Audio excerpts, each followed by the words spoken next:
Hi and welcome back to the cottage. Today I want to talk about some techniques that you can use to practice minimalism without decluttering.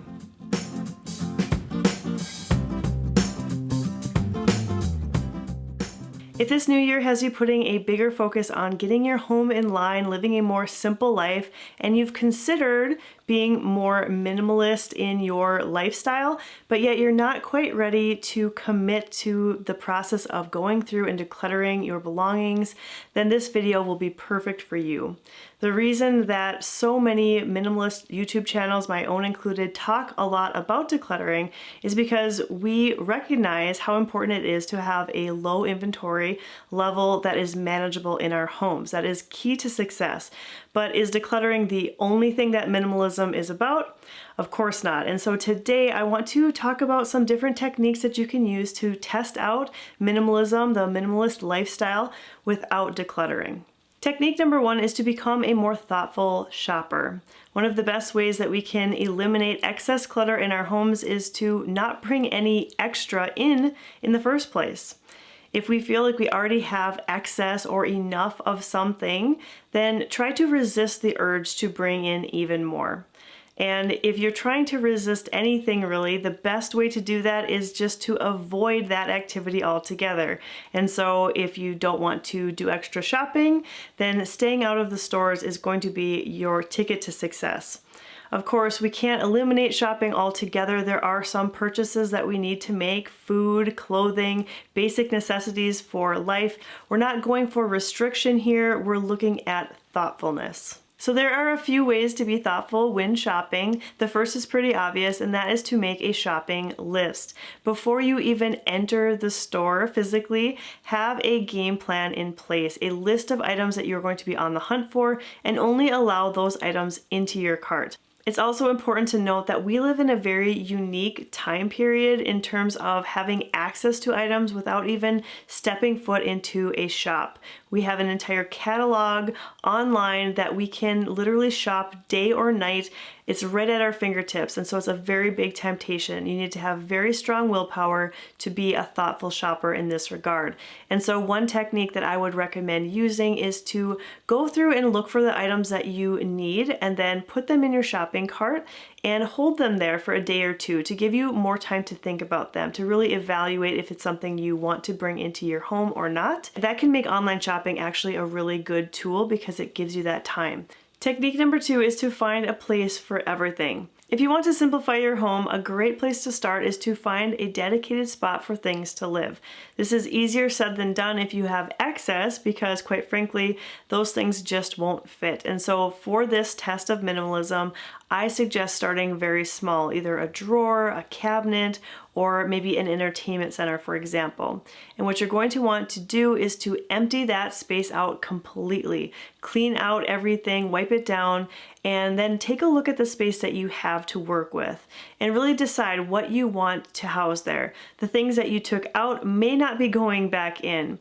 One of the biggest minimalist insights that you can gain from this test is realizing that you have more than can really comfortably fit into a space. Because once you had everything jammed in that drawer, it technically did fit, but it was so frustrating to get to everything. And so when you can see it all laid out very thoughtfully and organized, and you can start to recognize how amazing it feels to be able to access things easily, when you do that at a micro level in like a drawer or a cabinet, it's going to give you that confidence to go to larger spaces, even eventually full rooms. And I also think that this technique will lead to decluttering down the road when you feel more comfortable. Test number three is to clear something off. Maybe that's a countertop, a table, or even a wall. Adding in a little bit of visual breathing room is a great way to practice minimalism. This might mean that you box things up or put them in another room, but the idea here is that you find a space, a clear area, maybe even a full clear room, and decide how you like it.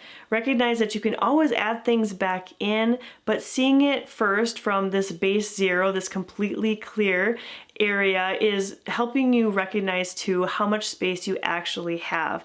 I know a lot of people who complain that they don't have enough countertop space in their kitchen, but when they try this technique and remove everything from their countertops, they realize that they actually have plenty to work with, but it was just cluttered up with excess.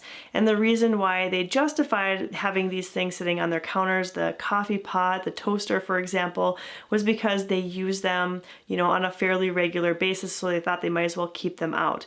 But then it's a trade-off. You feel like you don't have enough countertop space. So seeing the actual space that you have there is really important. And when it comes to the walls, clearing off one or two can give you that blank slate opportunity to make some decisions about priorities that you have decor-wise. You might choose to paint them an accent color or hang up that special piece of art that you have had boxed away for years. Test number 4 is to practice financial minimalism. After living a minimalist lifestyle for over 5 years now, I can confidently say that getting control of your finances will only help to simplify your life. And one of the greatest benefits that you can gain from testing minimalism in this way is that you are going to become more mindful in the details. It's very easy to spend money, but it's much more difficult to set limits on how much you spend and to keep track of what you spend. As an additional layer to this test, you could try out a low spend or no spend period of time. I know some people who have gone as short as a week and some who have gone an entire year. Now, of course, as I said before, there are always going to be things we need to buy, but you set the guidelines for yourself before that time begins. And so, for example, if you're going to go an entire week and you say, I will for sure have to spend $100 on groceries and $50 on gasoline this week, but I'm not going to make any other purchases, then you just keep yourself accountable to that. Now, this can be a little bit more rigid, and so this is something that I wouldn't recommend that you try until you have a good budget in place and you really understand your finances better.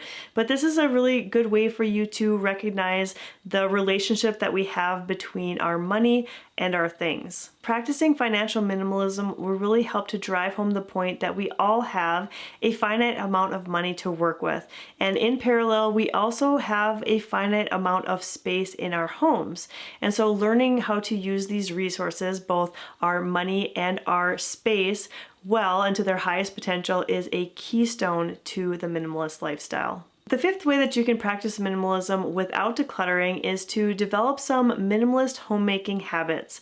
I have some videos and have talked before about some of the habits that I use, and although they could have been established really at any point in my life, they didn't really come to the surface until I was living a more minimalist lifestyle, and that is because I believe trying to simplify my life, once I enjoyed the simplicity of things, I wanted to make those more mundane and routine tasks as efficient and effective as possible. Not because I want to run a military operation here and have everything really strict and rigid, but instead because I wanted to afford my family more time to truly enjoy our space together. And so eliminating the time that's spent on the daily tasks of homemaking gives us that opportunity. When developing your personal minimalist homemaking habits, you're really fine-tuning some systems and trying to find the way that works best for you and for your life.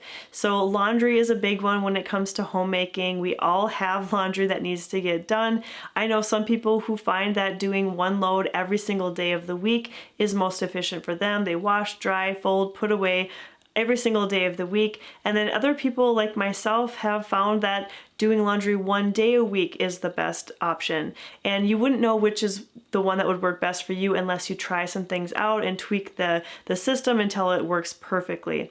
What about cooking? If you're finding that you're spending all of your time in the kitchen and you really aren't able to enjoy as much time with your family because you're always standing over your stove, then maybe you might want to consider trying out some freezer meals, making some batch cooked meals that you can heat up later throughout the week to save yourself some time in the kitchen and enjoy more time with your family.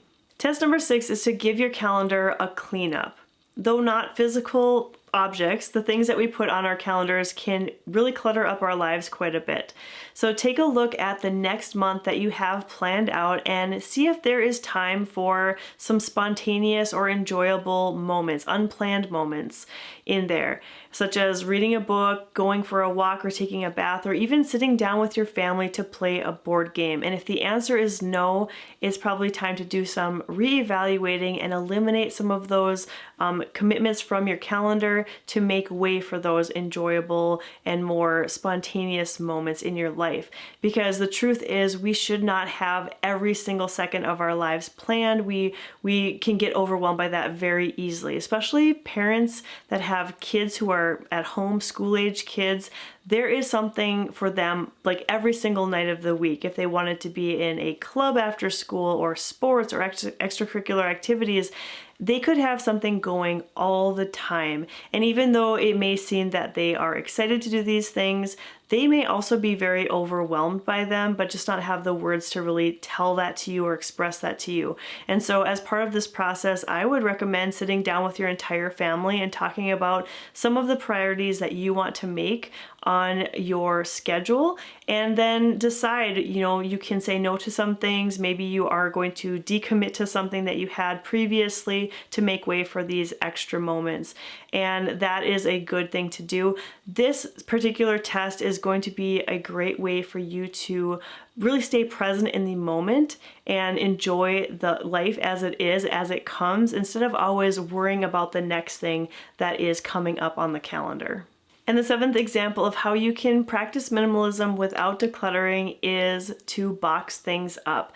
Now, this one may be seen as a bit of a cheater because it is just one small step away from decluttering eventually down the road if you're feeling more comfortable, but you are not physically removing anything from your home. Those things are still going to be available to you.